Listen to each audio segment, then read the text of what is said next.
You're listening to the AmWritingFantasy podcast. In today's publishing landscape, you can reach fans all over the world. Query letters are a thing of the past. You don't even need a literary agent. There is nothing standing in the way of making a living from writing. Join two best-selling authors who have self-published more than 20 books between them. Now, on to the show with your hosts, Autumn Burt and Jesper Schmidt.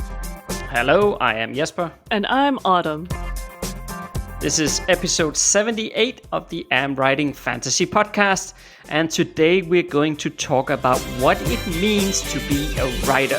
And I know that's going to require a bit of elaboration, but we'll get back to that a bit later. Yes, I'm still looking forward to it. And believe it or not, this will impress you. I did research for this one. Did you? I did What's homework. Wrong? I know. Why?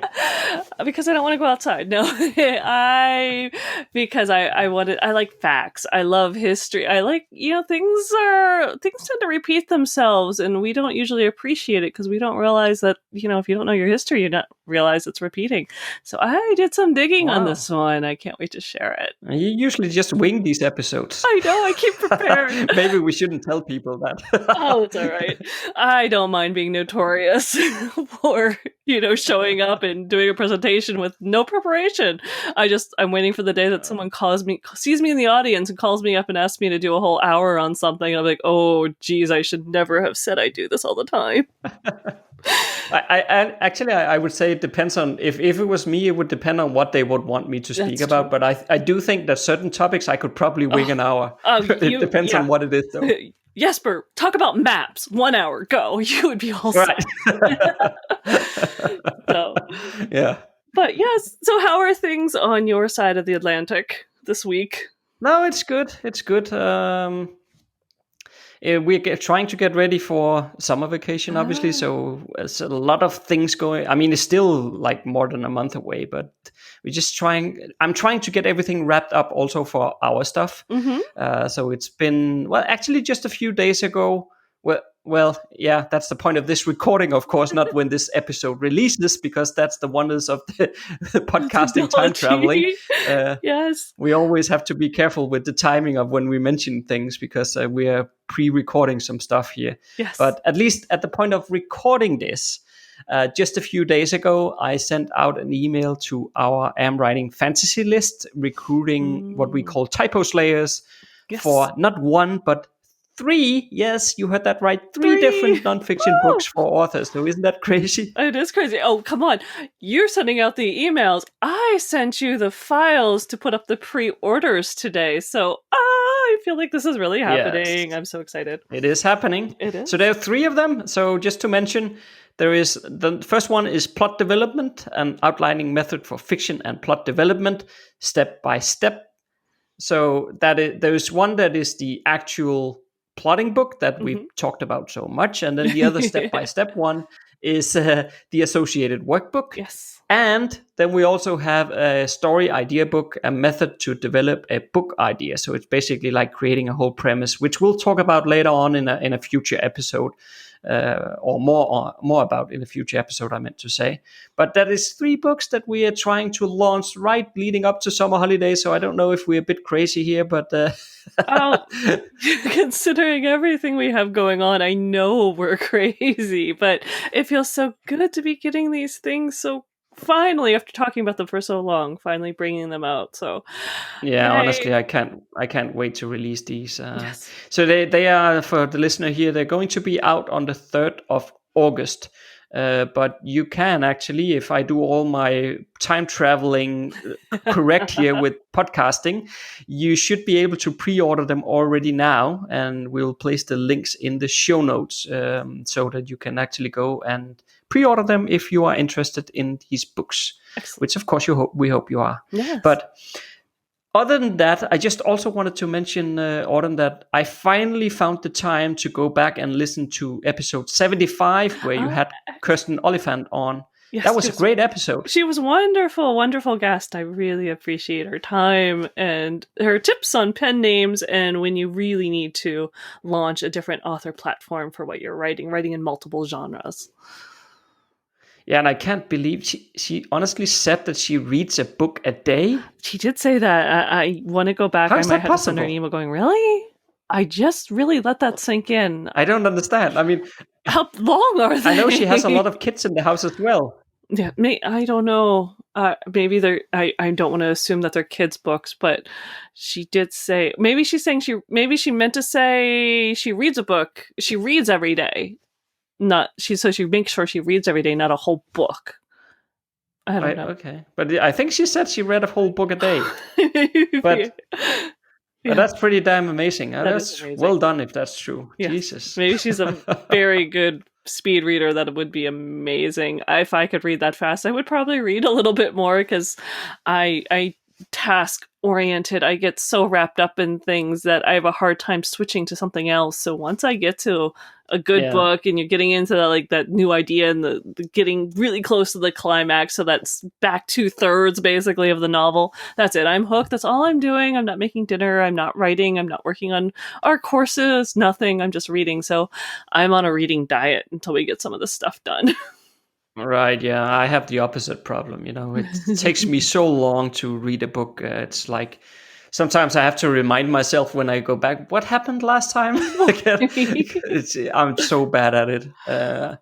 Usually, I read when I go to bed in the evening, and when I go to bed, I'm so tired. I really don't have the energy to read, so I just fall asleep. I'm really good at falling asleep. I can fall asleep within a minute or something. Yes. So, yeah, I don't get much reading done. I was going to say, with your current task and to-do list with vacation coming up, I mean, I'm already going to be keeping you up late tonight to record this podcast, so...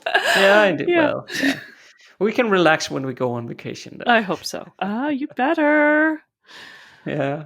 So you're also keeping busy. How are things on your end, Autumn? Very good. Well, at the time of recording this, things are crazy in the United States, and I wish I could time travel to see if things are going to get any better when this is released. So I'm just hoping they do, but it is kind of crazy over here and a little scary at the moment. And yeah, I'm just trying to keep my head down and stay busy. But, at least in personal things, I've gotten a little bit of writing done. I've been doing some cover design, which is always fun. I'm getting our formatting books done. So things are progressing very well. My garden is growing. My husband's been working on a 105-year-old canvas frame cedar canoe. And he just put the canvas and the top coat on it today. And now it gets to cure for 4 weeks before he can paint it. So it's kind of cool to watch him restore a 105-year-old canoe. It's really something special. Wow, where did he find that? Used. We actually paid a little bit too much for it because we thought it was in better shape. You bought it? We bought it. We thought it was in better shape, and it's become a project that he's enjoying immensely, but it's, oh my gosh. This is not something you do because you have some, you're saving and skimping money. It's not a cheap enterprise, but he's doing very well. And he's not usually the woodworker in the family. I am, so I'm very impressed. A week on the internet with the AmWritingFantasy podcast.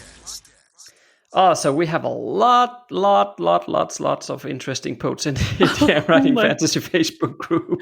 Hey, it's going crazy over there. It is, which I love. It's been so busy, and I have actually managed to get in a couple times this week, so that's good. But yeah, it's such a vibrant, exciting group. Yeah, I noticed how Chris was very helpful, and he pointed out how publishing to Apple Books no longer requires a Mac. So you just need an iCloud on iTunes Connect account, and then you can publish directly to Apple Books. That's pretty nice. That is pretty cool. That doesn't surprise me about Apple. I mean, come on. I use a Mac, and I can open any file you send me, but half the files I want to send you, I've got to translate so you can open them on your PC. Yeah, that's a bit annoying. But Chris also mentioned, by the way, that Google Books appears to be open to anyone, is what he said. And I've heard this as well in other places. So I think it's absolutely correct. Excellent. Yeah, I think so.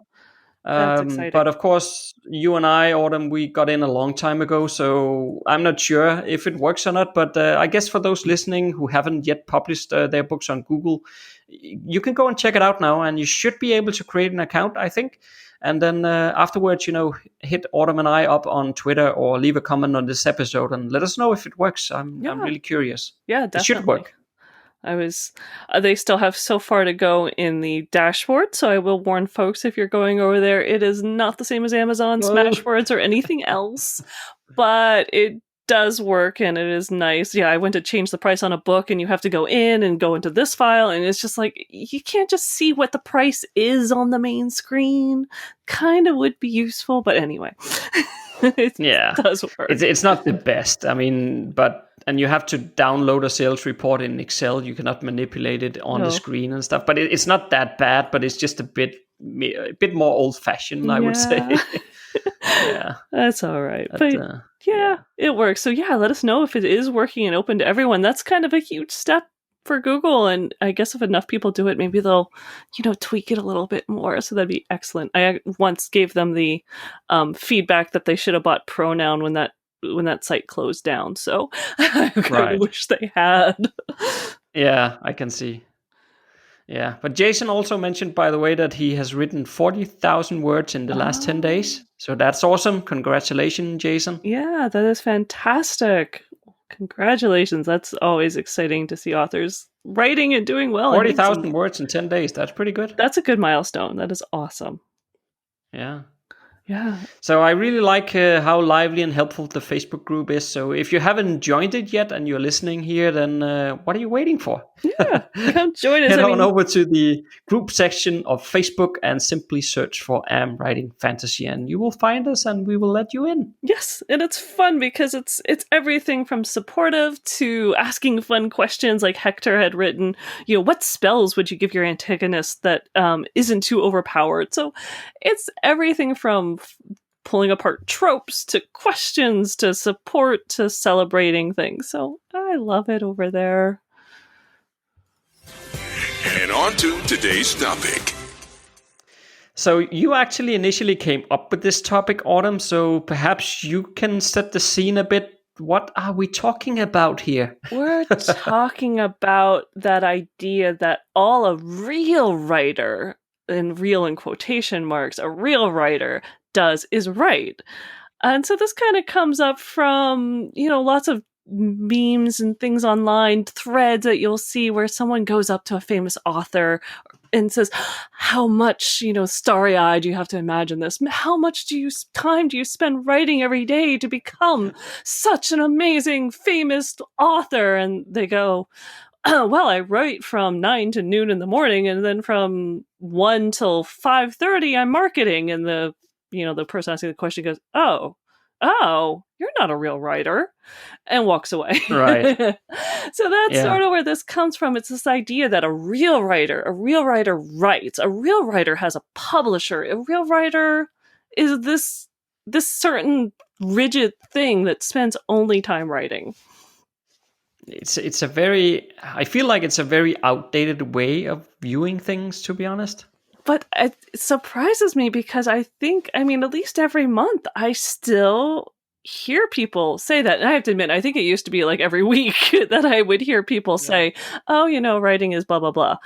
But there are still people who feel that if you're not writing, if you're not only writing, if you're still marketing, then you're not a real writer. Right, yeah. Of course, there is some personal belief in this. Everybody probably have their own understanding of what it means to be a writer and what does a writer do during 8 hours of work or whatever you want to call it, right? Right. Everybody probably have their own opinion about that, and that. But yeah, that's what we're going to try to dig a bit deeper in here and try to at least share some of our views and I don't know. Maybe challenge your thinking a bit. I'm not sure. Let's see. Always, yes. I definitely, believe me, I think the world needs a lot more time listening to each other instead of making assumptions and talking to dead air. So I think it's just as done in an idea to challenge what you think a real writer is. And maybe even if you hate marketing, maybe challenge your assumptions that marketing isn't part of writing. So I tried. Like I said, I did some digging in history files to bring up some ideas for today. Okay. Let's hear it. All right. Well, I wanted to go, as I said, I think history repeats itself a lot, and people don't realize that history repeats itself because we think now is like everything. We've forgotten, like I was joking with my husband today. I look back at February when the room I built in my cabin was snow and some debris. And I look at it now and it's a room, and I'm like, really? That was only a few months ago. So it's so easy to forget. But I looked up the history of self-publishing. And what do you think is the earliest example of self-publishing? I would say it's. Well, I would say it's probably I don't know any names of the authors or whatever, but I think it would have to do something to do with somebody in way old times buying getting his own book printed on a press and paying for it himself. Yes, that would be the definition. I would say that's the definition of self-publishing. And so, yes, so when Johannes Gutenberg invented the printing press, that was 1440. Right. And so, some people say that is the history of self-publishing. But honestly, the Chinese were using movable type way before that. So technically, it's older even than that. And I mean, technically, you can go back to when people were writing scrolls. That would be self-publishing, and the earliest evidence of that is 3100 BC. So, technically, it depends on how much you want to go into it. So, we're not going to do a history lesson, but yeah. So, how did they do Amazon ads in 1300 BC? I don't think it was Amazon. Well, it could have been if it was in the Amazon, but right. Hey, but could be somebody's sitting in the treat shop shouting about, okay, the book is out.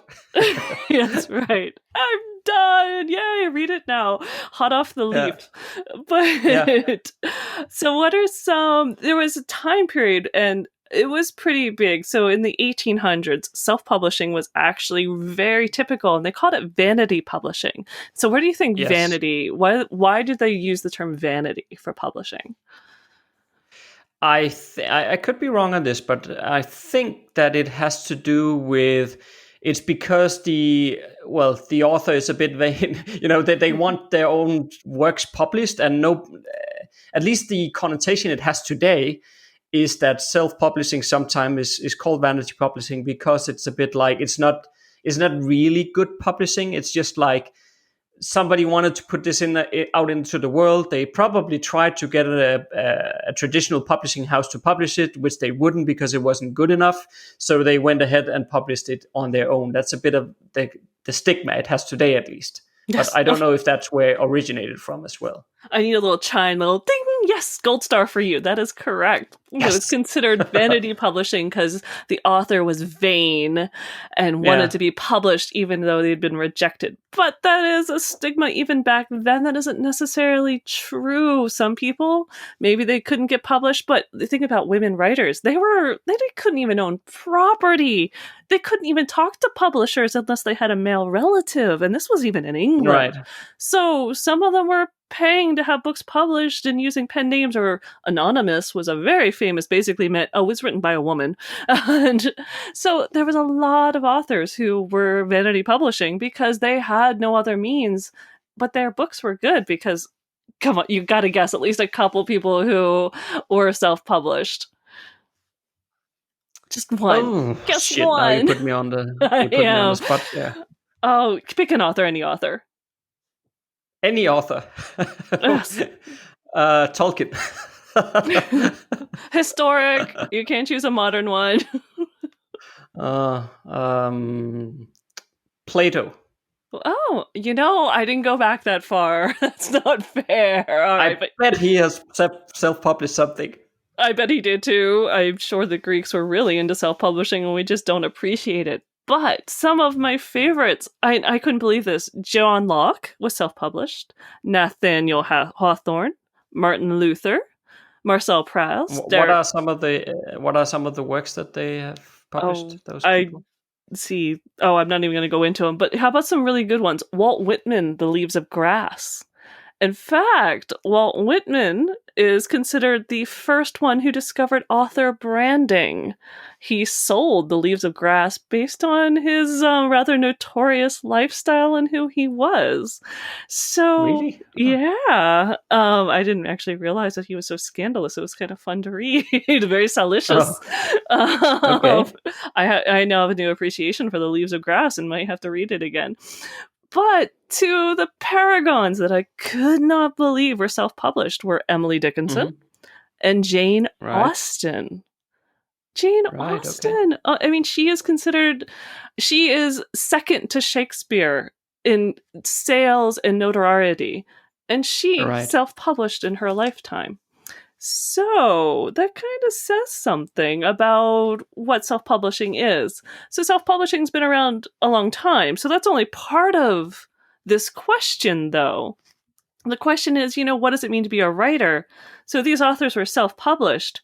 What I could not uncover and unbury, unfortunately, is how much time these authors spent shaking the bush and telling people about their works, how they went about selling them. However, Jane Austen, it really was her brother Henry and her sister Cassandra who were shouting out about her work. She was very lucky that way to have very strong family support, and she tried very hard to not let people know. First, she tried not to let people know it was written by a woman, and then that kind of leaked out, and she just signed her books. They were titled by a lady. But she did get to meet with the Prince Regent, who was a huge fan, so she did do some meetings and things like that. I think later in life there was a few book signings. But other people, like I mentioned, Walt Whitman, he was the brand. He was out all the time selling these books. In fact, he basically published The Leaves of Grass in 18 different versions. He just kept adding on and putting stuff together. That was his book. It was his only book, and he just went on selling it. And he sold it based on who he was, and people just wanted it because it was like, oh, you wrote this. Oh my goodness. I must read this.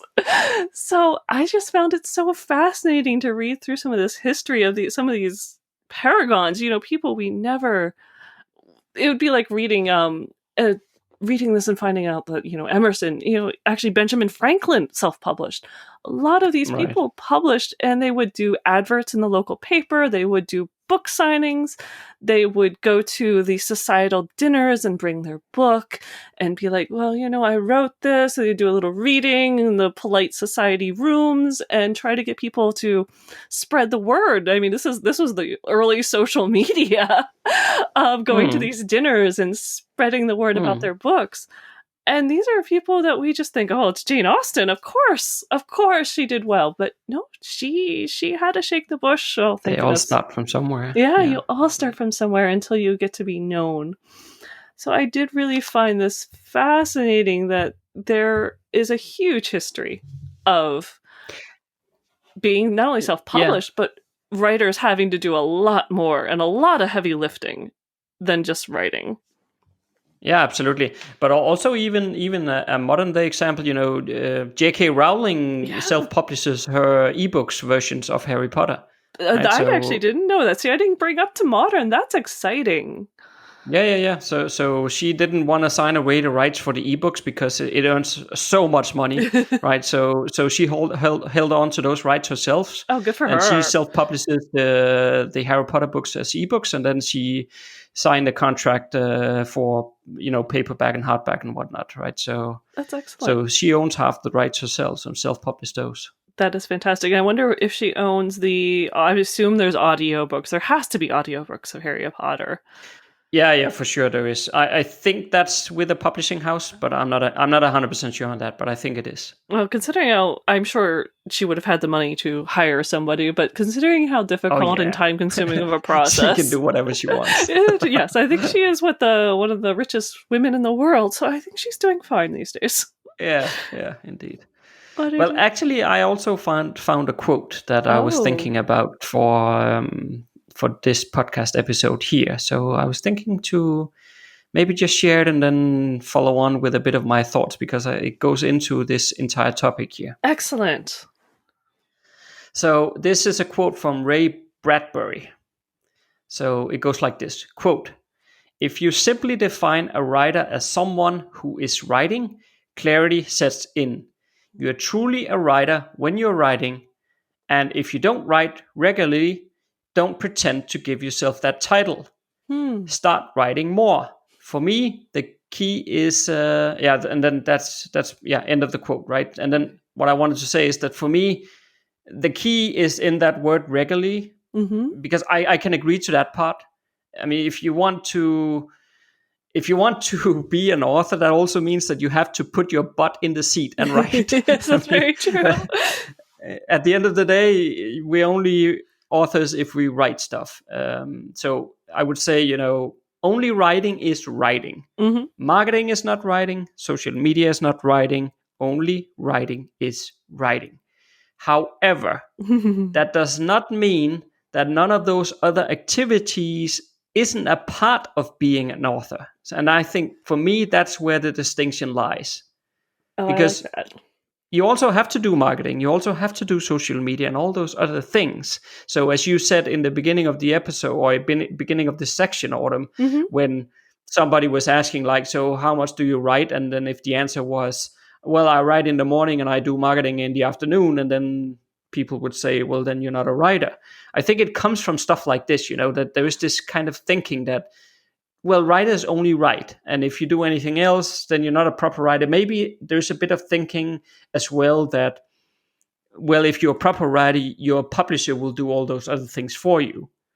But nowadays, in 2020, publishers actually expect the authors to do the marketing as well. They do. Not if you're Stephen King or something, then he will get whatever he wants. But for everybody else, even those who have traditional publishing contracts, the publisher do not really allocate any funding or attention towards marketing. They actually expect the author to do it. Yeah. So that's why I also set up at the top that I think it's a bit of an old-fashioned, outdated view on things. This whole conversation, it's I don't know. I find it a bit weird that unless you write 8 hours a day and do nothing else, then you're not a writer. I can't quite follow the logic there. I probably can if we go 10, 20 years back, then maybe I understand. But now in 2020, no, I don't get it. I agree. And I think that's a really good distinction. It's like, writing is writing. And you're a writer if you're actively writing, or at least trying to write every day, or you have a schedule in your writing. But an author, it incorporates a lot more. And that's even book signings. I mean, we know someone who, their publisher sends them off to some of these book fairs and stuff. That's not writing. That's being front and center, even if the publisher is paying your entrance fee, which is always nice, instead of having to do it out of your author business. But again, sometimes you do these book signings, you're handing out cards and stuff as you go and share. You're at the grocery store and someone asks what you do, and you say you're a writer, and you tell them about your books, and there you go. It doesn't matter if you have a publisher or not, but I agree. A lot of publishers these days do expect you to have done it. And a lot of publishers like to pick up authors and writers who have been doing it. So that's why there's a lot of hybrid authors these days, where they start out as self-publishing and they're doing such a good job at getting themselves known and in demand that the publisher thinks, oh, you're a safe bet. I'm going to scoop you up and you're going to keep doing what you're doing, but now we're going to handle the book sales and maybe some of the advertising, or paying for the expenses for you to go to these big book fairs and booking you out to signings and things. Yeah, I mean, it's just good business, right? I mean, if you are running a business and you are the head of publishing at a big publishing house, who do you want to sign? Yeah. Do you want to take a chance on an author you never heard about and who has no social media following or anything? Or do you want to pick the one where you can see that they have a lot of following, a lot of people, talking about them and probably buying their books, which of course as a publisher, you won't know at that point in time, but you have a pretty strong indication if you see what they're doing on the internet, right? Whether or not it looks like they have a lot of following. And so who do you go with? Of course you pick the one with the following, right? Because well, this guy, he or her, yes, they can publish their own, or they can promote their own book, I meant to say, and they can make it sell. And that's what you want. Yeah. As a publishing house, I mean. right? And there are some benefits. I mean, the publishing houses, they have some great inns with libraries and like the bookstores you see at airports and things like that. Places that it's actually kind of hard to get into as an indie published author. I think that's probably the only thing, to be honest. Yeah. Autumn, I'm going through at this point in time. I'm recording the free course that we're going to put out later in the year, and actually, I was just going through it the other day. One of the modules where I talk about self-publishing and stuff like that, and one of the things I actually said there is that the only thing that traditional publisher can do that we cannot do as self-publishers are getting into bookstores and libraries in an effective manner. That's the only thing that they can do, but there is nothing else that they can do that we cannot do as well. Yeah. And probably, if we want to, better. I agree. I think, yeah. Editing might be a slight different. That's probably something where I would say that they can do it well. And it's not that we couldn't do exactly the same thing. I think that the thing is just that when the traditional publishing houses do their editing, they go through like 10 rounds of editing or something. Yes. It's very rare that you find a traditional published book with a single typo in it. It can happen, but it's very rare. Yeah. And it's because they've gone over it over and over and over and over again. And of course, as self-published authors, we could do the same thing. I mean, we could hire 10 different proofreading editors and then go through one by one by one and by one. And hopefully by the end, you will have gotten rid of any typos. So if you want to, you could go through that elaborate process as well. But at least that part, I think that they usually do better in the traditional publishing houses that we do. But when it comes to marketing, getting professional covers, at least if we know who to contact and get them to design it for us, and even editing as well, all those things we can do just as well as they can. Yeah, I do think they have the advantage of many different eyes on one thing. Yes, they do. But I definitely think there's a split there, though, because sometimes you're dealing with lots of people who might give contrary advice, and then you have someone who might be really pushing hard for writing to market.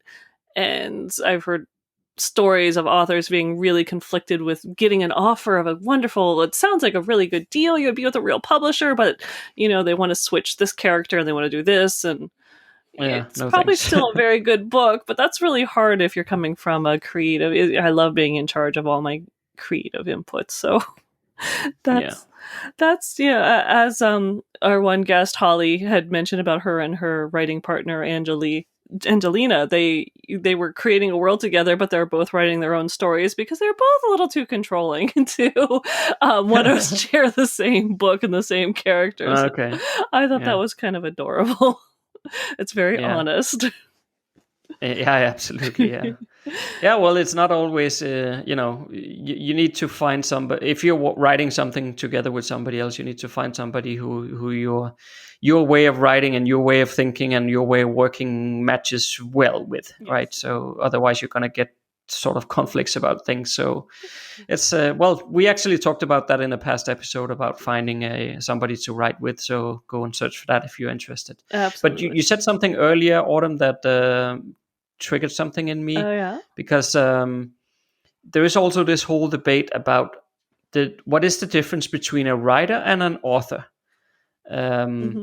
And I did find some definitions. This is not me making it up. This is some stuff I found on the internet, which is always safe.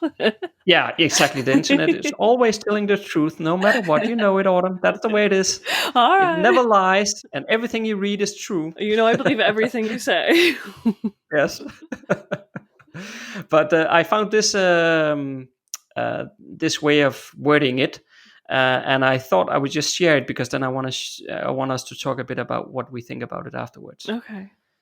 So it goes like this: that some say that a writer is someone who writes a book, an article, or whatever, while an author is one who originates the idea, the plot, or the content of what is being written. And both of those can, of course, be the same person. Right. And then there are others who say that writers are people who write, while authors are those who have published their work and are earning money from it. So there's sort of two different ways of distinguishing between being a writer and being an author. Okay. I hadn't heard the first one before, and it doesn't so resonate well with me. But the second one, to me, is more true. A writer is someone who is writing. I mean, you could be a writer if you're doing blogs and other things. You're a journalist, you're a writer. But an author is definitely someone who has given birth and produced a novel, and suddenly sees, they've done the editing, they've done the covers, now they see they have to do ads, they're doing the social media. It's more of a business idea, even if they have a publisher, whether or not they have a publisher. They're an author. It's like becoming a parent. You're not a mom until you give birth to the child. But do you know what my view on this is? What is that? Is why do we care? That's a good why point. does it matter what is a writer versus what? I mean, if you start typing it in Google or in your web browser, it'll automatically populate. What is the difference between a writer and an author? And it's like, why do we care? Ask it. Why are we debating what the difference is? It makes absolutely zero difference. It's very true. I think it's human nature to want to categorize things and be able to define things. That's part of our little curiosity about, understanding the world by putting labels and words on things. But does that make a difference at the end of the day? No, not really. No, and it's like, I really feel like we need to break free of this line of thinking because I really don't think it matters at all. And the other part is that I fear a bit that some people might be checking out these definitions because maybe they feel a bit too insecure. So they don't want to end up saying, well, if somebody asks, what do you do? Do I say I'm a writer or do I say I'm an author? What is the difference between the two? And I definitely shouldn't say I'm an author if I haven't published a book. So maybe I need to say I'm a writer instead. Blah, blah, blah, blah, blah. And on and on and on. The self-blame goes. Just like, I don't like it. Get rid of that stuff. It doesn't matter. No. If you want to say you're a writer, if you want to say an author, whatever, say whatever you feel comfortable with. But I just don't think, and it matters at all. And I don't think as well that it matters what other people, the people or the person who received that answer, how did then they receive that answer? It doesn't matter either. No. Maybe they feel like, well, writer, author, maybe they don't even think about it. No. Some people will be thinking about it, and they'll be the ones that we talked about at the top where, well, are you writing 8 hours a day? And if the answer is no, then it's like, not good enough for their standard. No, I think, an honest answer of, hey, what do you do? I'm writing a book. That kind of, call me whatever you want. Whatever you feel comfortable with. Yeah, right? That's fine. I agree. I think the idea is, like you said, put your butt in the chair. If you want to do this, put your butt in the chair and actually write. And don't worry what people call you or define you, because some people are going to call you a writer, some are going to call you an author, some will call you a hack. But just do it. And, do it because you love it or because it's a drive within you. And that's really the important part. And yeah, you might, if you go on to publish a book, you're going to find out that there's a lot more to writing, whether you're publishing through a publisher or self-publishing. You're going to find out there's quite a lot more to it than just, hitting done and it's suddenly magically out there and selling. There's a lot more shaking. I always think of little worker bees doing their working bee dance, right. Saying, I'm getting my work done. So yeah, you're gonna find that is part of your life too. Yeah, that's true. I mean, for me, it's like, if you need permission from anybody, dear listener, you have my permission from now on. You can call yourself a writer, an author, the master of the universe, or whatever you want. Oh, I want master I don't of the care. universe. Yeah, I don't care. It doesn't matter if you've published anything or if you have not published anything.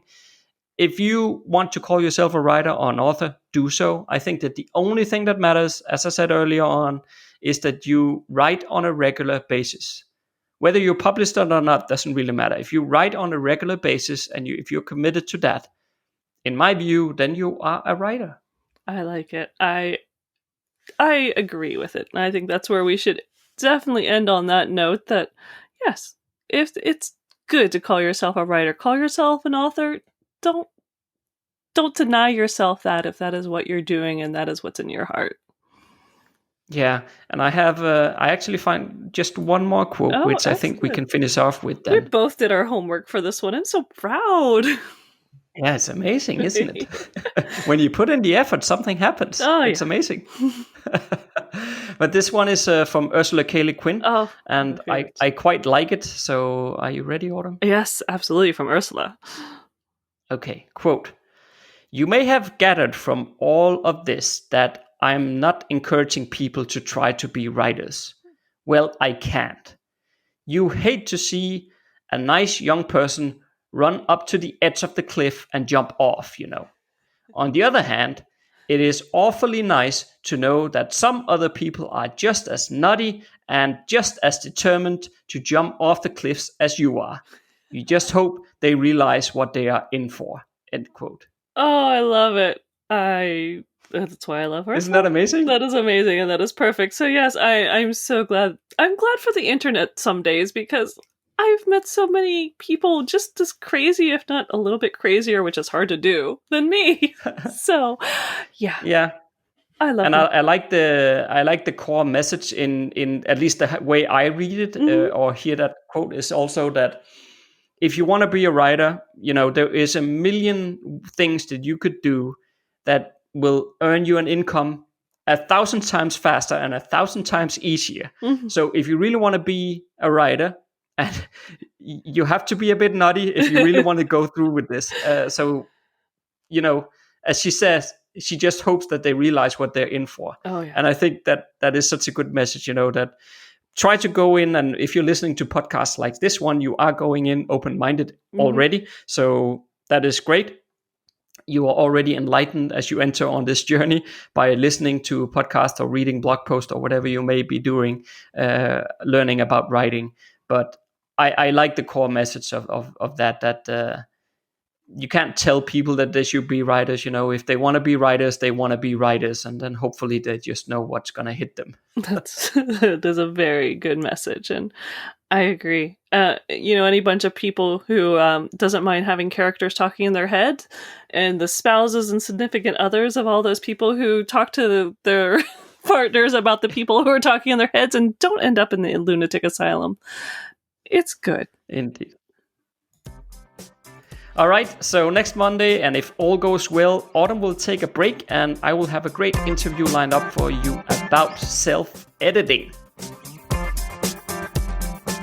If you like what you just heard, there's a few things you can do to support the AmWritingFantasy podcast. Please tell a fellow author about the show and visit us at Apple Podcast and leave a rating and review. You can also join Autumn and Jesper on patreon.com/AmWritingFantasy. For as little as $1 a month, you'll get awesome rewards and keep the AmWritingFantasy podcast going. Stay safe out there and see you next Monday.